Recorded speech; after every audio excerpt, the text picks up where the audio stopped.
Salut à tous les amis, j'espère que vous allez bien.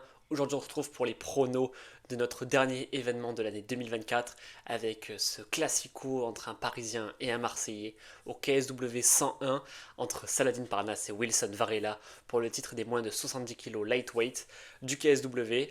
On va faire la preview du combat, les clés pour mieux le comprendre, quels sont également les autres combats de la carte sans toutefois faire des pronostics là-dessus et à la fin je vous donnerai mon pronostic pour ce combat.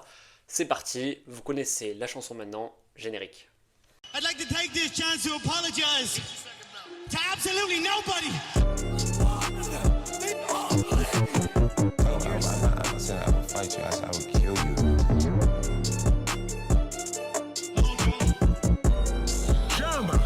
John Jones is the pound for pound best fighter in the world and the greatest fighter. Bon, rentrons tout de suite dans le contexte du combat. C'est le plus grand combat franco-français peut-être de l'histoire du MMA. Pas en termes de hype, parce qu'il y a forcément le Cédric Doumbé du début d'année. Mais en tout cas, c'est le plus gros combat franco-français en termes de compétition sportive. C'est le premier combat du nouveau contrat de Saladin Parnasse au KSW qui a re-signé un peu plus tôt au cours de l'année. Donc un contrat de 5 fights, c'est le premier de ces 5 combats. Et forcément un combat très hypant face à son adversaire Wilson Varela, qui lui est sur une série de 5 victoires consécutives. Il a battu tous les éléments importants de sa catégorie pour se hisser à ce moment-là. Est-ce qu'il aurait eu besoin de 1 ou 2 combats de plus pour être légitime? Ça, pour moi, je ne suis pas d'accord. Je pense qu'il est tout à fait légitime. Et il est le contender numéro 1 face à Saladin. Autre chose à savoir dans ce contexte, c'est que leur manager est le même, ce qui est assez paradoxal dans ce sport. Hatch donc, est leur manager, et il est le manager de Saladin pour tout ce qui va être donc la gestion de ses combats, mais aussi son entraîneur, tandis qu'il laisse la partie entraîneur à Jean-Michel Froissart, à Marseille, à la Marseille Fight Club Academy, qui lui est le head coach de Wilson, mais il a négocié en amont les contrats des deux combattants pour les avoir les plus justes possibles, et il a fait son rôle de manager sans penser à l'un ou l'autre qui serait le plus avantagé. Et ça, je trouve que c'est quelque chose qui se respecte dans un monde où l'économie est au centre du pouvoir. Forcément, ce combat est une machine médiatique pour le KSW. Pourquoi? Parce que c'est deux combattants français pardon, qui sont aujourd'hui tout en haut de la catégorie. Ils sont bankable, ils ont leurs fans à Marseille et à Paris. C'est également la possibilité pour une ligue européenne de se déporter dans un autre pays. Le KSW ne l'a fait que pour des pays dans l'Est, mais ne l'a fait qu'une fois en France. Et aujourd'hui, la France, c'est un vivier. Tout le monde le voit avec le PFL à Lyon, le PFL à Paris. La France, c'est un vivier monumental pour le MMA. Et, euh, et c'est clairement là où ils ont besoin d'aller.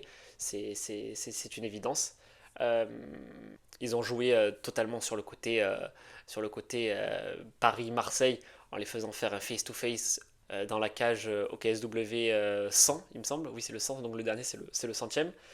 Donc forcément pour appuyer une machine marketing autour, que les Marseillais vont aller clasher les supporters parisiens et ainsi de suite, jouer sur toute la mythologie football à ce niveau-là. Et pour terminer sur la partie contexte de ce combat, forcément Saladin Parnasse, lui, a fait sa préparation à l'ancienne et traditionnelle à la Hatch Academy, il n'a pas bougé pour des raisons personnelles et professionnelles. Également, Saladin Parnasse a travaillé avec Faresiam, donc qui est aux portes du top 15 UFC, et le champion français du One, qui est Alexis Nicolas, si je ne fais pas de bêtises, sinon je corrigerai si j'ai fait une erreur. Et quant à Wilson Varela, il a pris la direction de la Cliff euh, à Miami, où il a fait une vraie préparation. Tous ses coachs en disent énormément de bien.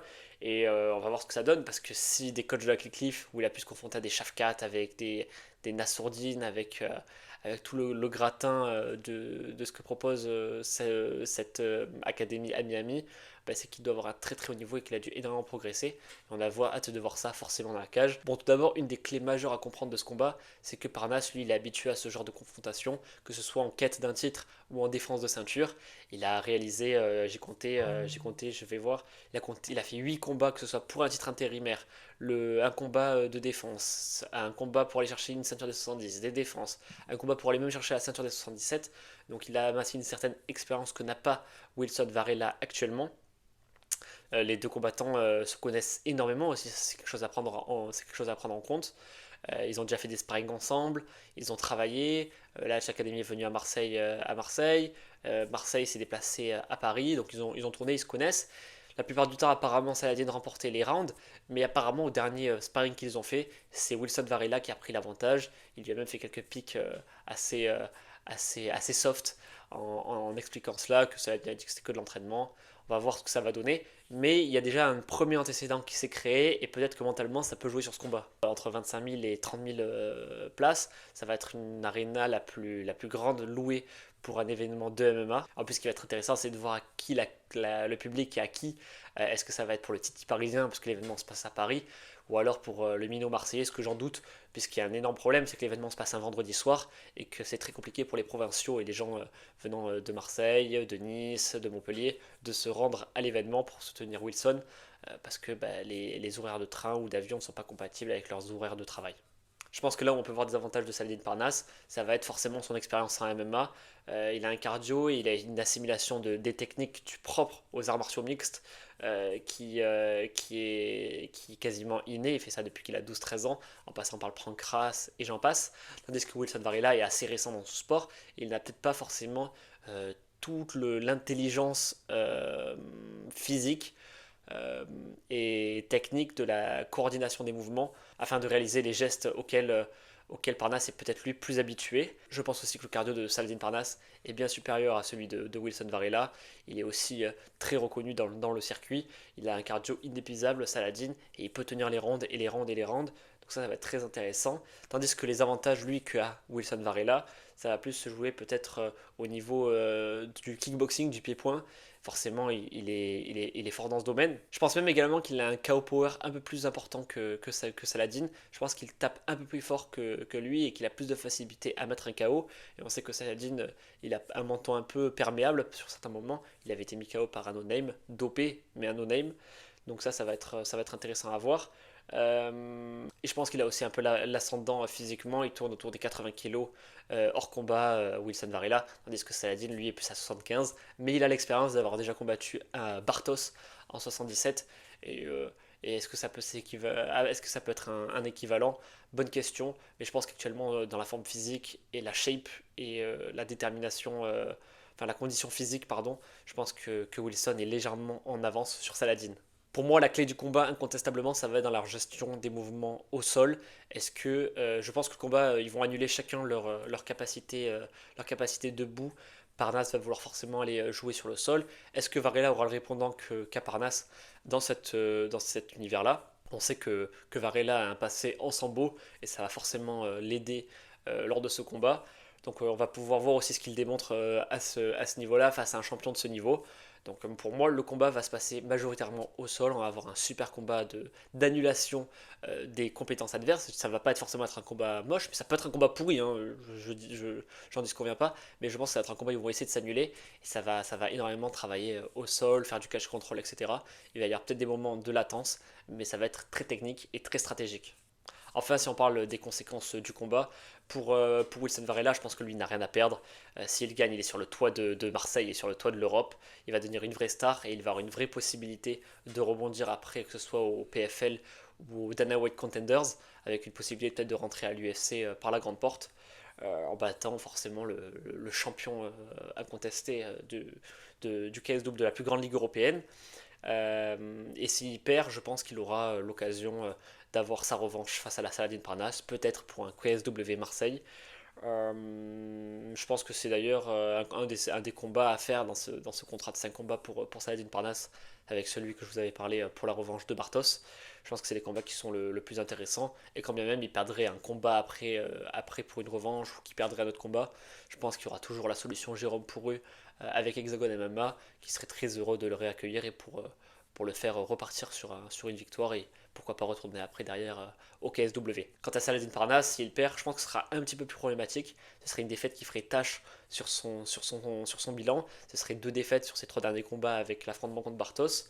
Comme j'ai dit, ce serait le combat le plus intéressant, ce serait un rematch en cas de défaite. Surtout que là, il y aurait un vrai enjeu d'aller récupérer une victoire, récupérer sa ceinture des 70. Mais il sera toujours, même en cas de défaite, le chouchou du KSW, ça, il n'y a aucun problème là-dessus.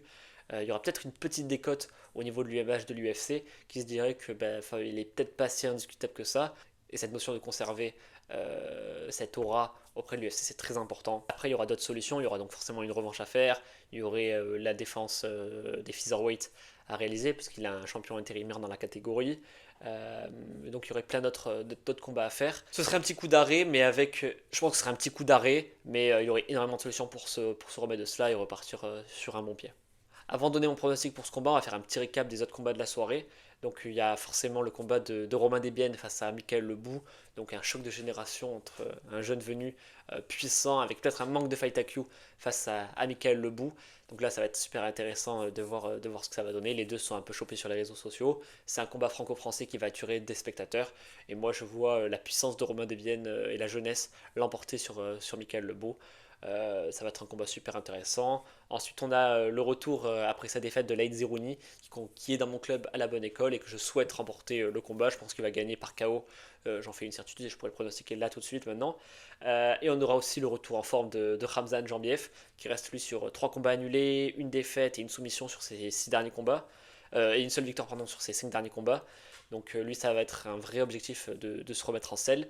Et c'est ce que je lui souhaite. Je pense qu'il va gagner. Et en plus, il s'est concentré. J'ai vu ses interviews. Il a l'air très concentré. Donc on va voir ce que ça va donner. Mais c'est une super carte, ce KSW 101, que je ne louperai pas. Il va y avoir faut vraiment voir ce que c'est l'ambiance de du KSW, pardon. C'est des énormes shows, c'est des énormes spectacles. Là, ils ont booké Gazo pour l'opening. Alors moi, j'ai une aversion pour les concerts dans les cages parce que je trouve qu'il manque d'ambiance. À part s'il y a tout un show fait autour. Mais je pense que ça peut être une carte all-time pour le MMA français. Ça pourra égaler forcément ça va égaler forcément des ambiances de l'UFC Paris, et c'est tout le mal que je leur souhaite. Donc soyez concentrés, regardez au moins toute la carte, parce que vous allez vous régaler si vous êtes novice, amateur ou confirmé de MMA. Donc je vous encourage à ne pas regarder que le main event, mais regarder tous les autres combats de la carte. Ça permet de faire une culture MMA et d'en apprendre davantage sur la beauté du sport que nous aimons tous. Enfin, on termine avec mon pronostic. Donc moi je vois Parnasse favori, je vois un net avantage de 60-40 pour ce combat. Comme je viens de dire, je pense que je vois pas de finish dans ce combat, à part pour ma deuxième solution, que je reviendrai juste un petit peu après. Je vois pas de finish dans ce combat, je pense qu'il va y avoir beaucoup de phases de lutte, de grappling, ça va s'amener au sol, ça va remonter, il va y avoir quelques échanges de coups, mais la majorité du temps, je pense que Parnasse va annuler les compétences de striking de Saladin, de Wilson, et Wilson va essayer de contrer le jeu de Parnasse en essayant de frapper, mais ça va être un combat qui va être très terre à terre. Je vois une décision à la fin de ces 5 rounds, décision à la faveur de Saladin Parnasse, donc dans ce 60-40, et je me laisse quand même la possibilité d'un scénario, parce que je suis Marseillais et que je suis peut-être pas très objectif, de voir Wilson Varela l'emporter face à Saladin Parnasse et ramener la ceinture à Marseille. J'espère que je pourrai faire un petit détour là-bas s'il revient en célébration, ça pourrait être très intéressant à filmer. Donc un KO de Varela dans le troisième round, enfin entre le premier et le troisième round, quelque chose de spectaculaire, quelque chose qu'on ne voit pas venir. Ce serait un magnifique accomplissement pour le KSW et pour lui, parce que ça ferait un super highlight. Donc ma raison me fait le dire, Parnasse par décision au bout de 5 rounds, donc un combat très très dur avec l'annulation de chacun des combattants dans leur spécificité, et en même temps je vois un KO de Varela avant le troisième round. Merci à tous de m'avoir écouté, j'espère que mes pronostics objectifs et subjectifs vous ont plu, laissez les vôtres en commentaire, abonnez-vous, likez, partagez. Là on va rentrer donc dans la période des vacances, je vais prendre quelques jours pour moi pour un peu souffler. Je vous ai préparé quelques contenus en amont que vous allez adorer, avec des vidéos particulièrement sympas, à savoir des Odyssées qui vont débarquer très vite. Je ne pourrai pas faire le débrief de ce combat parce que je ne serai pas là le lendemain de la victoire, mais on se retrouve à la rentrée pour des vidéos et des analyses fraîches sur le MMA. Merci à tous de m'avoir écouté, on se retrouve très vite, à la prochaine, passez de bonnes vacances et de belles fêtes, et à la prochaine.